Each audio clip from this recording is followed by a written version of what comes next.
Oh, mga kabunyog, mga kababayan, tiklop si Villanueva at ang mayorya sa Senado. Ha? 'Di ba nung isang araw, nagdiskusyon si Soto at si Villanueva.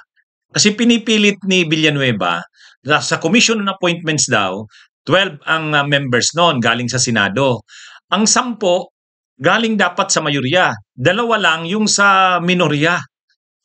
Hindi naman pumapayag si Soto kasi ang representation sa Commission on Appointments based sa political party. Proportionate yan sa number ng kung ilan ang senador na galing sa isang political party. Ay dun pa lang sa PDP, tatlo lang naman ng PDP, si Padilla, si Bato, si Bongo, pero ang members na kaagad sa kanila sa CA, ang dami na. Kaya nagreklamo si Soto. Sabi niya, wag nyo naman kaming gawing saling pusa dito. Hindi naman kami saling pusa dito. Kung gusto nyong mahirapan kayo, bahala kayo. O yun, bumigay din si Villanueva at ang mayorya. Binigyan ng 3 seats ang minorya, nadagdag si Risa. Kaya si Loren Ligarda, si Subiri at si Risa na ang members ng CA galing sa minorya. Ang galing ni Soto. O yan mga kabunyog, mga kababayan. Ha? Yan ang nangyari sa yung napanood nating diskusyon ni Soto sa ni Villanueva nung isang araw, kung saan mainit talaga si Soto. Sabi ni Soto, "Huwag niyo naman kaming bastusin dito. Ha? Ah, hindi naman kami dito saling pusa sa Senado." Oh, Um, Kasi ganito mga kabunyog, ang Commission on Appointments, 12 ang representatives or members na galing ng Senate. Ngayon, ang nakalagay niyan sa Constitution, proportionate yan kung ano ang kung ilan yung nanalong senador galing sa isang political party. Ang nangyari dito, 5 naman ang members ng minority, 5. 19 ang majority. Ang gusto ng majority, 10 sa kanila, 2 lang sa minority. So, ayaw naman pumayag ng minority. Ang paliwanag ni Villanueva, dun kasi sa 12 daw, sa 12, kung 5 lang ang minority, di po 2.4. So, ibig sabihin 2.4. Samantala daw ang majority, 10.6. Pag renound off mo daw yung 10.6, 11 yan. Pag renound off mo yung 2.4, 2. O, hindi, 10 pala, 10. Yung 9.6, 10. 10. Kasi 9.6 pala yung 9.6 yung majority, 2.4 naman yung minority. Pag renound off mo daw yung 2.4, 2. Pag renound off mo daw yung 9.6, 10. O kaya dapat 2 at saka 10. Sabi naman ni Soto, kaninong formula mo yan nakuha, yung ganyan? Hindi pwede yan. I-round off mo yung 2.4 sa 2, tapos yung 9.6 i-round off mo sa 10. Hindi ganyan ang nakalagay sa Constitution at hindi rin yan ang nakalagay sa jurisprudence. Kaya nilekturahan ni Soto si Villanueva. Pero sinabihan ni Soto si Villanueva, wag nyo kaming gawing salimpusa dito.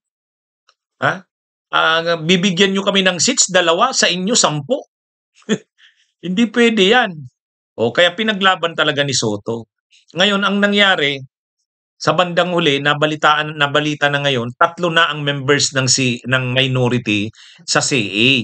Ang 3 na yon, si Subiri, si Legarda at saka si Risa. Imaginein mo nga naman kung hindi pinaglaban ni Soto. 3 dyan yung totoong oposisyon, si Bam, si Kiko, saka si Risa. Tapos wala man lang uupo sa minority, sa Commission on Appointment, sa CA. Makapangyarihan ang CA eh. Ang gusto kasi ng majority, ng mayorya, gusto nila 10 sa kanila. Grabe naman. Sabi ni Soto, wag nyo naman kami ditong bastusin na ginagawa nyo kaming salimpusa eh. Kung anong gusto nyo, yun lang masunod. Hindi naman pwedeng ganun. Kung gusto nyong ipilit ang gusto nyo, we will make things harder for you. Ganun yung sinabi ni Soto.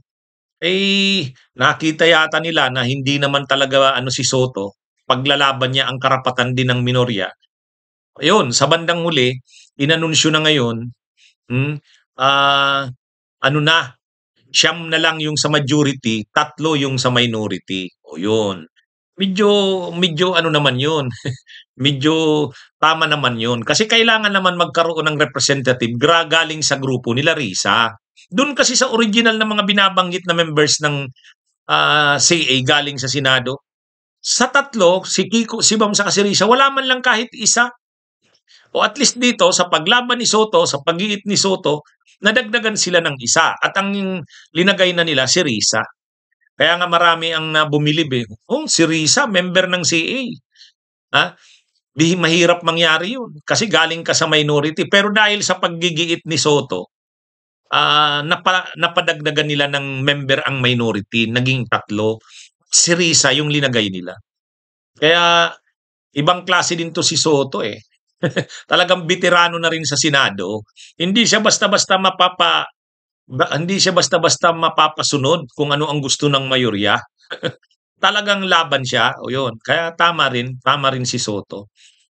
Salamat na lang at si Soto ay mapag-giit, mapaglaban kung anong sa tingin niya dapat ipaglaban. Oh. Kaya iklop si Villanueva. Ang yabang pa naman ni Villanueva kung ano-anong mga sinasait na mga desisyon daw ng Korte Suprema. Ang malinaw doon, ang gusto nila Villanueva at ng mayorya, brasuhin ang minorya. Kung anong gusto nila, parang ipapasunod na lang, sa ayaw nyo at sa gusto, sumunod kayo kasi ito yung mayorya. Hindi naman pwede yun. Sabi ni Soto, wag nyo kaming gawing salimpusa dito. Ha? Okay. Bunyog, bunyog, halikan na kasama ka. Bunyog, kapag buklod ay may pag-asa. Luzon, Visayas, Mindanao, isa ang pananaw.